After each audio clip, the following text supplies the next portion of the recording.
Guys, welcome. Collective reading tayo ngayon. Okay, tatanong natin ngayon kung ano yung iniisip ng person mo sa'yo once na nag-iisa siya, okay? Yung bang tipo nag-i-imagine siya, solo siya, nagninilay-nilay siya, ano yung kanyang mga naiisip about sa'yo? Ano yung kanyang nararamdaman? Mga ganyan, okay? Ano yung kanyang desire sa'yo? Mga ganyan. Wait lang, ayusin ko lang dalawang card yung gagamitin ko. Then mamaya, ay bali tatlong card. Mamaya titingnan natin kung ano yung hidden truth na dito. Okay? Yan, start na tayo. Ano yung kanyang iniisip once na nag-iisa siya? O ano kanyang mga ini-imagine sa'yo? Okay? Ano yung nararamdaman pa niya sa'yo? Give me the message. Ano yung nararamdaman ng person mo sa'yo once na nag-iisa siya? Okay? Yung tipo na pahinga na niya bago siya matulog. Give me the message. Ano yung kanyang iniisip sa'yo?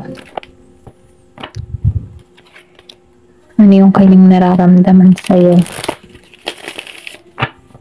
Give me the message. Ano yung kanyang nararamdaman sa'yo once na nag-iisa siya?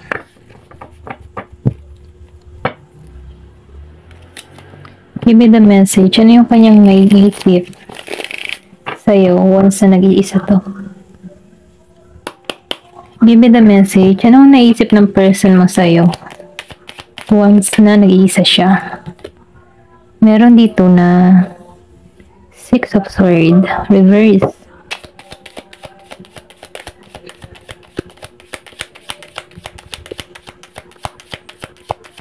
Meron ako nakikita ditong Gemini, Aquarius, and Libra, the world reverse. So, nakikita ko dito malayo kayo sa bawat isa. Malakas yung Taurus, Leo. Give me the message. Oh, Queen of Cups. Ganito kanya tingnan. Scorpio, Cancer, and Pisces. Malakas yung Pisces.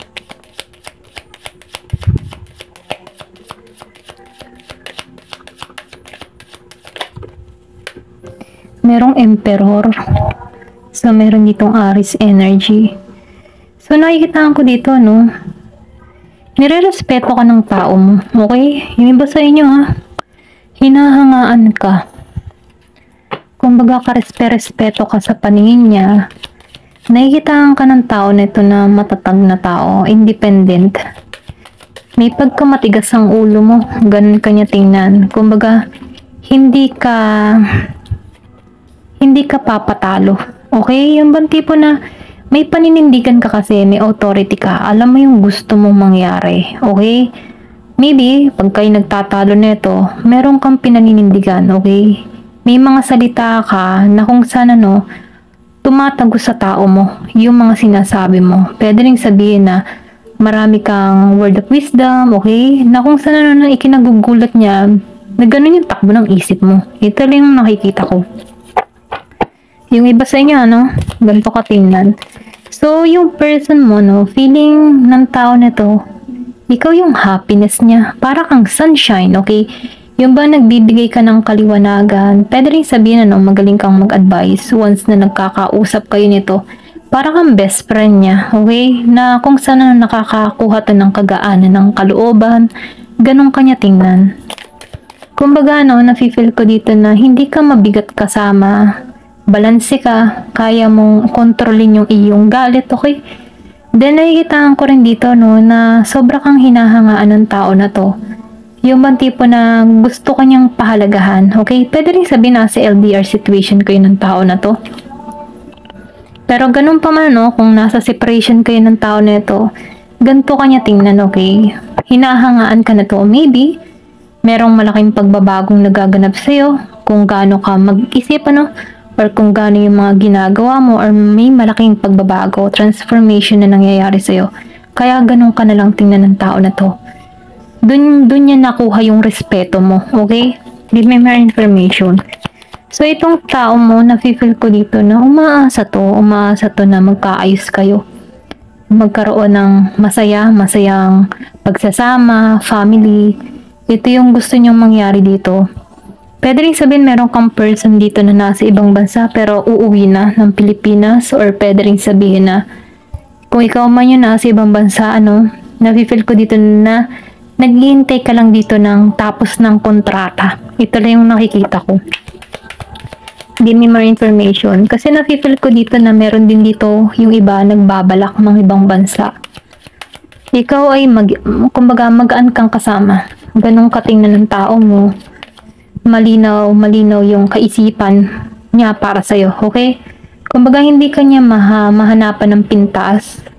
Maybe, pinatunguhan mo to ng sobrang magaan at mabait. Kumbaga nagkaroon kayo ng hiwalayan dito pero maganda at maayos yung paghihiwalay niyo dito, okay? So itong tao na to, malaki yung respeto niya sa'yo. Ito lang yung nakikita ko. Then nakikita ko rin dito, meron dito, Scorpio, Cancer, and Pisces, Aries. Then, Aries, Leo, Sagittarius. Okay, Gemini, Aquarius, and Libra. Meron ding Taurus and Leo. Give me more information. So, para kang good advisor sa tao na to. Kumbaga, yung sinabi ko nga kanina, magaan. Kasi ang positive lang ng card mo. Nakikitaan ka ng tao nito para kang angel, okay? Or pwede rin sabihin na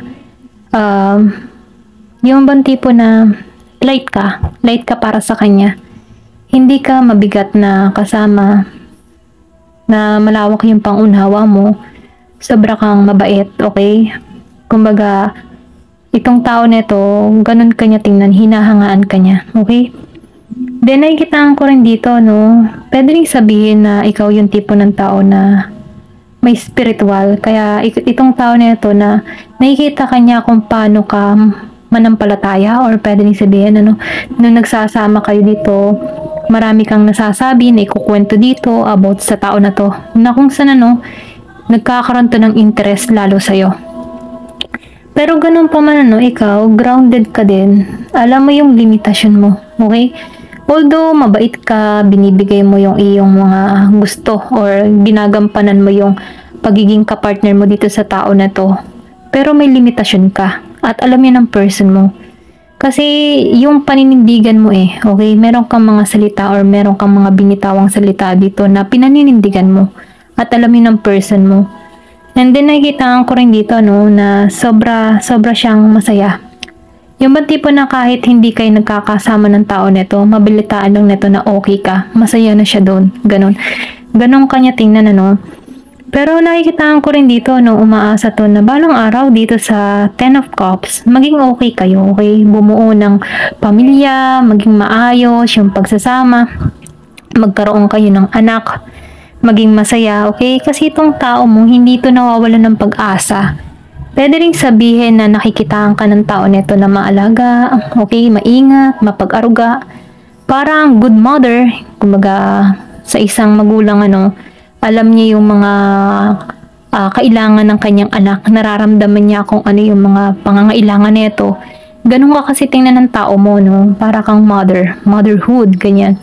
Magaling, or fatherhood, yan, yung bang tipo na mabuting ama, mabuting ina, okay? Ganun kanya tingnan. Ito lang yung nafe-feel ko. Then, nakikita ko rin dito, na nakikita ko rin din ng tao na to na masyado kang maingat, okay? Maingat ka din sa mga binibitawan mong salita. Or pwede rin sabihin, nagiging kang mahinahon, may malaking pagbabago na nangyayari sa buhay mo. And then, nakikita ko rin dito na nahanap mo yung balanse, okay? Ganun kanya tingnan. Ito lang yung nakikita ko. Ayan. Tingnan natin dito sa kabilang card. Give me the message. Ano pa yung mensahe? Ano pa yung nararamdaman ng person mo? Or naiisip niya about sa'yo? Kasi nakikitaan ko dito na good vibes yung dating mo.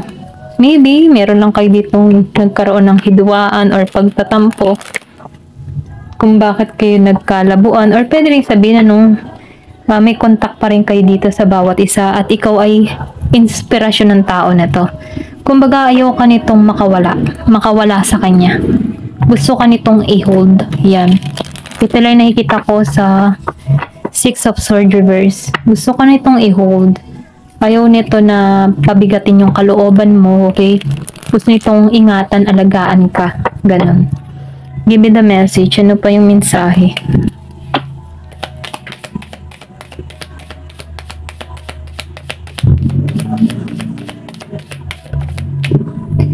Meron dito na 5 of Wands. So, nakikita ko rin dito, no, na meron nangyari sa inyo, okay? Kumbaga, pwede rin sabihin doon sa iba, no, kung wala na kayong contact ng tao na to, nagkaroon kayo ng separation dito, meron kang, yung ba tipo na sobra kang naghihinanakit sa tao na to, pwede nagtampo ka or sobra yung iniwan na pain ng tao nito na kung saan ano, nagkaroon ng lamat sa'yo. Pwede rin sabihin na na-trauma ka din dito, okay? Or nawalan ka na ng pag-asa para rito. Ito lang yung nakikita ko sa 5 of Wands. Para bang ang hirap ng sitwasyon or pwede rin sabihin, marami ka ding na-experience sa tao na to na sobrang bigat, okay? Kaya nahihirapan ka dito sa 5 of Wands. Give me more information. Ano pa yung mensahe? Or pwede rin sabihin siya yung nasasaktan dito. Pasensya na kayo kung may naririnig kayong hugong na sasakyan. Sa kapitbahay lang yun.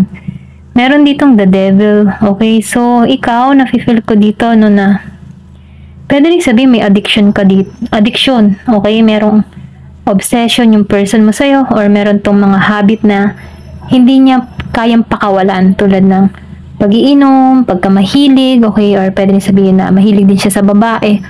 Ganon. Or may mga bisyo siya na sigarilyo, sugal, mga ganyan. Meron siyang ugali dito na hirap niyang pakawalan, okay? Ito lang yung nakikita ko. O, pwede rin sabihin, antayin mo sa tao na to toxic. Ayan. Give me more information. Ano pa yung mensahe? Kumbaga, na-feel ko dito na nadidrain ka or pwede rin sabihin na para siyang vampire, ano? Kumbaga, sinisip-sip niya yung lakas mo. Ganun. Dinidrain niya yung energy mo. Give me more information. Wave. So, nakikita ko rin dito, no, gusto nitong suyuin or pwede rin sabihin na gusto nitong magsama muli kayo dito. Ito lang yung mensahe. Kumbaga, no, gusto nitong maging balanse kayong dalawa. Mag-combine or mag-meet. Ito lang yung nafe-feel ko. Kasi nakikita ang kanya dito ng ng kapareha, okay? Kumbaga, pareho. Kumbaga, nafe-feel ko dito na gusto ng tao na to na magkaroon kayo ng talk sa bawat isa, okay? Kumbaga, conversation, mag-usap sa bawat isa. Dali nakita. Heart to heart talk, mga ganun. Give me more information. Ano pa yung mensahe? Then, Ace of Wands. So, nakikita ko rin dito, no? Pwede rin sabihin, ano, meron kang nalalaman ng tao nito kung nasan ka because meron kang kaibigan or kaibigan mo na nagbabalita sa tao na to kung ano nangyayari sa'yo. Meron siyang source sa'yo kung ano yung nagaganap sa buhay mo. Kung ikaw yung tipo ng tao na hindi ka nagpo-post sa social media, meron tong tao na nakakakuha ng information about sa'yo. Okay? Doon niya nalalaman kung ano nagaganap sa'yo, kung single ka pa rin ba, or meron ka ng bago, mga ganun, ano yung nangyayari sa buhay mo. Meron siyang source or meron siyang nakakausap kung ano nangyayari sa'yo. Ito lang yung nakikita ko.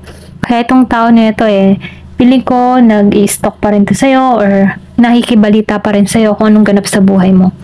3 of Waves. Kasi nakikita ko din dito, no, na itong tao nito, malalim yung kanyang nararamdaman sa'yo. Kumbaga, gusto nito na mas lumalim pa yung connection nyo. Kumbaga, gusto nitong yung alam mong tipo na hindi na makawala pa ikaw sa kanya. Ganun. So, tingnan natin dito kung ano yung hidden truth ng tao na to. Ano naman yung kanyang mga tinatago? Okay, na ayaw niyang sabihin sa'yo. Yung kanyang mga katotohanan para sa'yo na hindi niya nasasabi. Ayan. Give me more information. Ano yung hidden truth ng tao na to na hindi pa niya nasasabi sa'yo? Give me the message. Ano yung hidden truth ng tao na to? Give me the message. Ano yung hidden truth ng tao na to? Ang dami. Ayan. Ito na lang kukunin natin. Meron ka ditong, I couldn't let you get close to me. So, meron siyang mga ganitong tanong, ano. Para bang nahihirapan siyang mapalapit sa'yo. Okay? Nahihirapan siya dito. Meron ditong, I'm so attracted to you. O, diba? Attracted pa rin tong tao na to. Kasi nga, may obsess eh. Pwede rin sabihin, ini-imagine ka pa rin ng tao na ito. Okay? Ayan. I know that I crossed the line with you. Alam niya. Alam niya na yung pagkakamali niya. Maybe sumobra to sa'yo, okay? Sumobra na siya. Meron tong mga ginawa sa'yo na hindi na tama, okay? Kumbaga, kaya nagkakaroon ka dito ng boundary eh. Okay? Kasi alam mo yung limitasyon mo. So, itong tao nito, siya, sumobra na. Okay? Ito lang yung nafe-feel ko.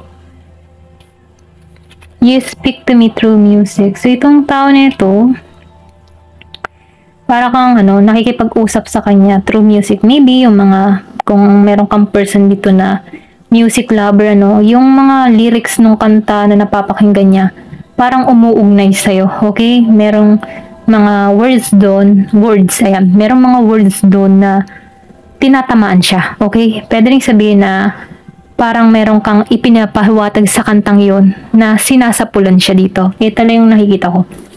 Then, you don't know how hard it was to let you go. Alam ng tao nito na mahirap kang i-let go. Pwede rin kasi, kaya mahirap kang i-let go kasi iba ka eh. Iba yung katangian mo. Meron kang light na magaan kang kasama eh. At para sa kanya, bihira yun na makatagpo siya ng isang tao na magaan kasama. Okay? Madaling makaunawa. Maintindihin. Kasi caring ka dito sa Queen of Cups eh. Kumbaga, malawak yung pagmamahal mo. Kaya lang, meron dito mga pagsubok na nangyari sa inyo na kung saan nalihis ng landas, hindi naging matatag yung connection, hindi nagkaroon ng paglalaban sa bawat isa, okay? Pwede rin sabihin merong bumitaw na dito, na kung saan pwede rin sabihin ikaw yung bumitaw dito. Kaya itong tao na ito, mahirap para sa kanya na i-let go ka. Ito yung kanyang mga nililihim sa'yo, okay? Give me more information. Ano pa yung mensahe? I replay our conversations over and over. So, itong tao na ito, ngayon niya binabasa yung mga usapan nyo in the past. Doon niya na nare-realize or pwede sabihin na para bang huli na yung kanyang reaksyon para rito. Ito lang yung nakikita ko. So, itong tao na ito, ngayon niya nararamdaman yung halaga mo. Okay? Give me more information.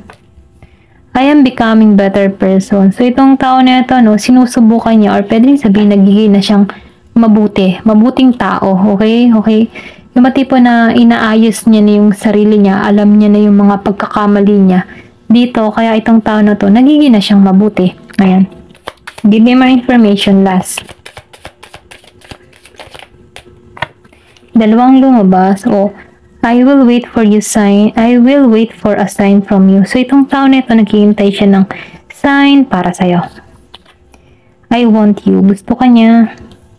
So many things reminds me of you. So, itong tao na ito, marami yung nagpapaalala sa kanyang mga bagay na parang ikaw. Okay? Yung tipo na naalala niya, maybe meron ka mga ginagawa na kung saan once na nakikita niya sa ibang tao, naalala niya, ikaw, okay? Ito lang nakikita ko. Kung halimbawa, makulit ka, tapos may nakita siyang magkarelasyon na makulit, parang ilalarawan niya na ganun ka sa kanya, okay? Na-feel niya yung energy mo dito. Ayan, ito lang yung nakikita ko. Thank you for watching and love and peace.